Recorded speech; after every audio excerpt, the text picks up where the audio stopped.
Today I'm checking out some new stuff from IK Multimedia and ToneX. This new stuff from IK Multimedia and ToneX. This is ToneX CAB, a FRFR, powered FRFR cabinet by IK Multimedia for ToneX or any of your amp simming, amp capturing, amp profiling, thingamabobbum jigs of your choice. It's a powered speaker, voiced for guitar, that makes things loud. Now, full disclosure, this is provided by IK Multimedia, so this is what you would call a sponsored video. Also, full disclosure, this is pre-release, so some minor things may change, but I think this is the general gist of what it will look like. So in this video, I'm going to go through all the features, or all the features that are available. There's a whole DSP side to this with an app that will be available for this, which is not ready at the time of filming. We'll talk about all that stuff later, but in this video, basically, I'm going to go through the specs and we're going to make some noise. If there's anything in particular you want me to do with this or want to see in future videos, let me know in the comments below, and I'll do my best to do a video with that soon. Now, first question, what is an FRFR speaker cabinet and why would you want an FRFR speaker cabinet, a powered FRFR speaker cabinet? Now, FRFR stands for full range, full response. Basically, you got to think of this as a PA speaker, basically, but kind of made to look like a guitar cabinet and voiced maybe more towards guitar. PA speakers need to handle a lot of range because they get lots of stuff that comes through the PA, from vocals to drums to keyboards to bass to whatever goes through it. This is sort of more voiced towards guitar world. Now, you still need cabinet simulation or IRs with this. This is not like a guitar cabinet where you can just plug stuff in and it will sound like coming through a guitar cabinet. This is still kind of like a PA cabinet. One of the things that's really good about this, and this is what the DSP section is, you can actually load IRs directly onto this, but we'll get into all that stuff. So technically you don't need to have cabinet switched on ToneX, or you can even use preamp pedals or preamp rack mount unit into this with the IRs loaded into that.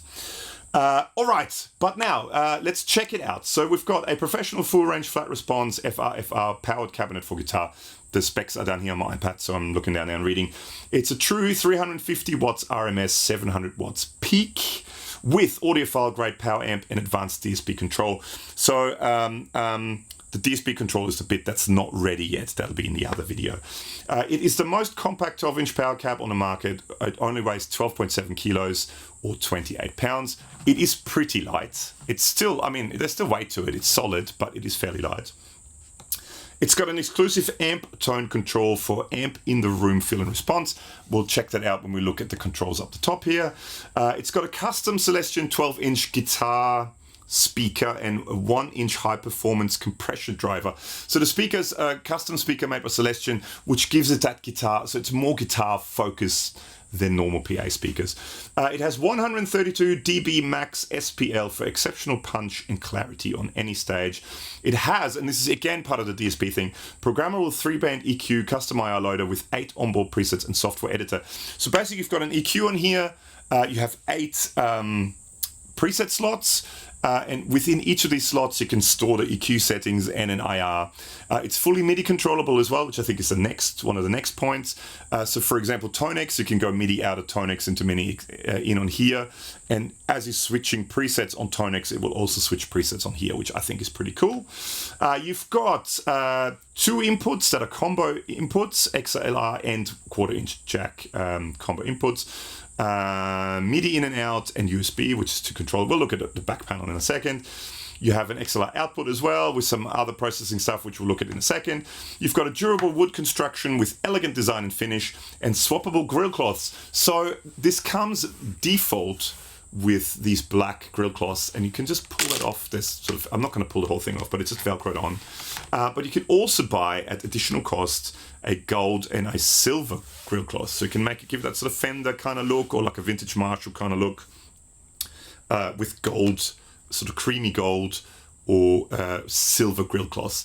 Again, prices are down here. They're a bit cheaper at the moment if you buy them when you pre-order them than later on, but default they come in black, and I think it looks pretty good in black. Okay, so other features which I think are really, really cool, and let's look at the thing itself. You've got these legs, which I think are pretty cool. So you can tilt the amp back on stage. If we now let's look at the controls up the top. Now, let's start on this side where the power switch is. You've got the power switch, you've got the main volume control, you've got the preset switch. Now that, with the 8 lights up the top, changes between the 8 different presets. And then you've got your amp tone and your 3-band EQ, which is a boostable or cuttable. So if you see there's a little arrow up the top, and if you go counterclockwise, you cut. If you go clockwise, you boost. Now, the amp tone control, it says here, it's a control for amp in the room feel and response. In another thing I read, it said something about it being sort of a kind of like a mid control, sweepable mid control or mid contour control. We'll check that out when I plug it in. I haven't actually plugged it in yet. I'm inviting you guys along as sort of a first impression, plugging it in. Yes, and so that EQ and amp tone control are programmable, right? And then on the right here, you also have, and we looked at that before, you have the auxiliary input control. Now, if we look at the back, and I think this is good enough. You've got the power input, you've got the USB-B input. So there's no audio going through this. This is really just so the app on the computer can control the DSP on here. You've got the 2 main inputs, which are combo inputs, a jack and XLR. That's your main input, which goes through all this stuff. And then you have an auxiliary input, which is also combo, so XLR or a jack, with its own volume up the top here. If you want to send something else into it that doesn't go through the tone or the IRs. So for example, if you have backing tracks, or if you use this kind of as a fallback on stage with your band and you want to hear some of the vocals, you can have a send and like a monitor send from the house, could go into here. And then you have your own volume control for it, which is pretty cool. So you can turn the singer down. Usually it's very hard to get singers to shut up or turn down. You have MIDI in and out. So that's what I mentioned before. This is where, when it comes to storing IRs and storing EQ presets, you can actually, with ToneX, and I'm pointing down there because my ToneX pedal is down there, you can connect it via MIDI. And then as you're doing preset changes on the ToneX pedal, this can also engage preset changes on here. So you can change IRs, you can change EQ, depending on what you want to do, right? Which I think is pretty cool. You also have this. So this is basically an output. Now, you get the sound coming out of the speaker. So the amp and cabinet simulated output comes out of the speaker. And then you can send that out of here as well to front of house. So for example, you want this as a monitor on stage, but you also want to go through front of house. You don't have to mic it up. You can send a signal through this. You have a ground lift switch, and you also have a pre and post switch. Now what that does, and I think that's quite clever, is you can turn off the processing of the EQ up here and the IR. So you can send just a direct signal, sort of direct ToneX signal out of this, which if, for example, you have a second one of these, you can stack multiple ones. So you can go out of this into the input here and then use the IRs on the other cabinets. You can, for example, have your one ToneX pedal. You can have, I don't know, 4 cabinets. You can have the stereo out. One left goes into this and then links into a second cabinet. The other side goes into right and links into a second cabinet. And each cabinet can have their own IR, so you can have 4 different speaker cabinets, basically, or speaker cabinet settings within each of them, if that makes sense. So I think it's quite clever that you can do that. So you can set it to pre and post. So pre means before it goes through the EQ and the IR, it goes out. Post means it goes through the EQ and the IR and then comes out. That's basically it. That's all the controls in here. It definitely feels well built. I mean, it's light, but it's still got weight to it. It doesn't feel flimsy. It feels like a well-built cabinet or little combo amp. So what I'm going to do now is let's plug it in. I'm going to stick a microphone in front of it. Let's plug it in, make some noise, and see if it responds like an amp, like a guitar amp cabinet, and see how loud it gets. And I'm all plugged in and ready to go now, so I'm going to start off using this guitar, which is my Fender Hybrid 2 Jazzmaster, or not mine, lent to me by Fender. There's an unboxing video you can watch of it up here. It's a very plain guitar, but I love the neck and it sounds really good, so I like it, and why not?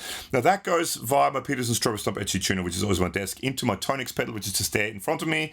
The camera is up above here. Hello. Precariously balanced up there, hopefully not falling off. So you can see the top of this. So out of the ToneX pedal, it just goes out of the mono out and goes into the input in the back here. All right, let's just try it out. Oh, and the sounds you're hearing on the pedal are my Glen collection. There's a video for it up there. You can watch that video. It's basically that big German amp in the back there, this one. And it's a clean channel. And then later on we'll go to a dirty channel and you can purchase that collection if you like the sound of it. So this is the clean sound. And let's just start off, put this at about 9 o'clock and see how loud it is.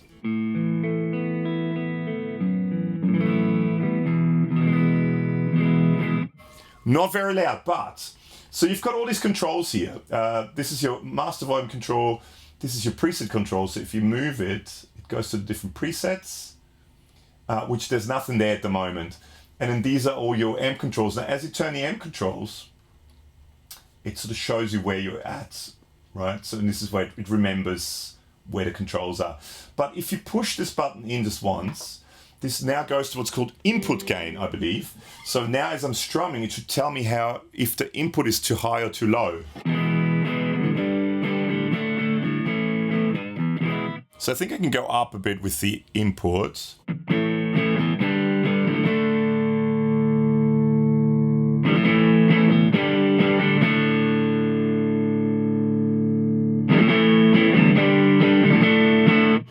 I'm on about 7 now, 6.9, or now 7, on ToneX, and now at that same 9 o'clock setting, it's loud. This is getting quite loud now.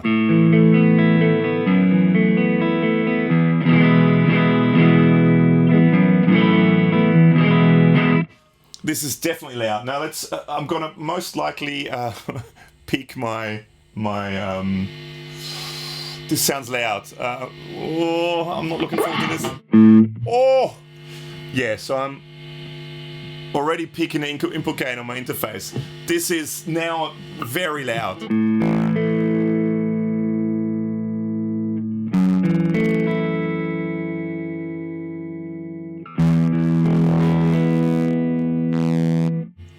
So, even with the volume, the input gain on my interface set to 0, it was still peaking.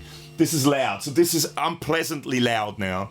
So with the volume on my ToneX set to about 7, which is not peaking the input gain yet, and this at 12 o'clock, it's unpleasantly loud. Let's go back to about 9 or 10 o'clock.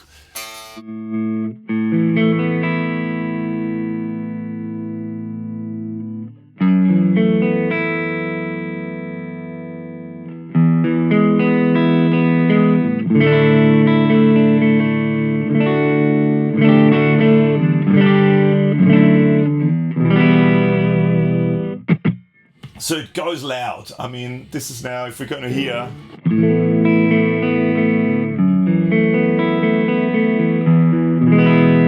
I'm going to say that's close to gig volume, as loud as I would go for gig volume. So if you push that, and that's input gain.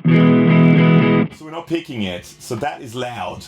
Okay, now let's try out the amp tone control. Now let's turn it all the way down and see what happens.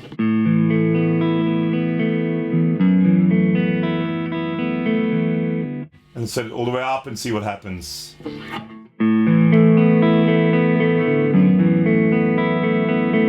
Gee, everything's shaking and it is loud. I'm going to turn it down a little bit more. It is sort of a mid control to a certain degree.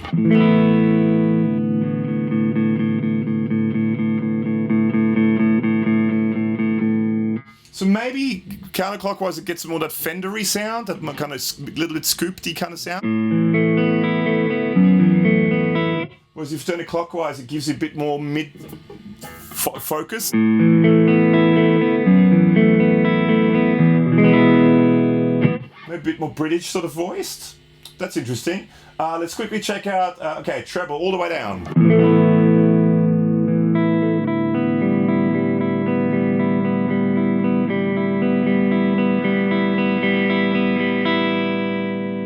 It's also very unpleasant when you turn it up. Mids.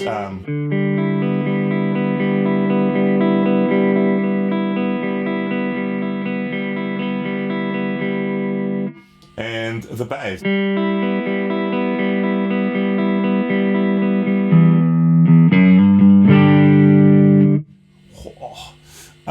It's punchy, But in all honesty, like a little bit there, maybe a little bit there.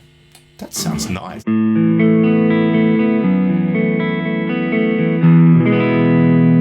And it's loud. I mean, that is definitely in the room. That is not quite... Actually, let's quickly check on my phone. I do have a... an app, I don't know if you can see it, for a dB meter app.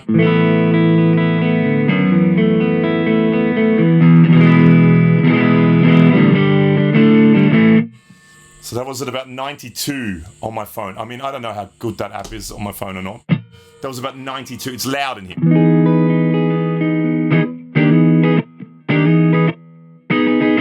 Very punchy. Now, okay, well that's that. I mean, I quite like that. Oh, and then I think, so now it's kind of gone amber up there because I moved stuff. If I hold that in now, that goes, it flashes now. So now I can select where I want it to be. And if I push it again, so that saved these settings now in preset number 1, right? And if it had IRs there, it would save those IRs as well. Now let's try the other thing I wanted to try.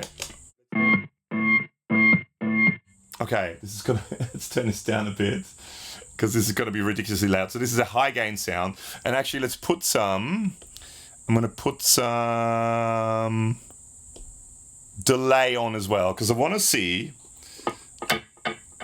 if it feedbacks like a normal guitar amp or if it feedbacks like a PA speaker.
Okay. Wow, that was loud, but it responds like a guitar amp. It goes into the beautiful musical feedback. I mean, that was very close to my ear and very loud, and my ear is kind of ringing now, but maybe it was worth it. But I mean, yeah, that's the two things I really wanted to check out today with this. How does it sound?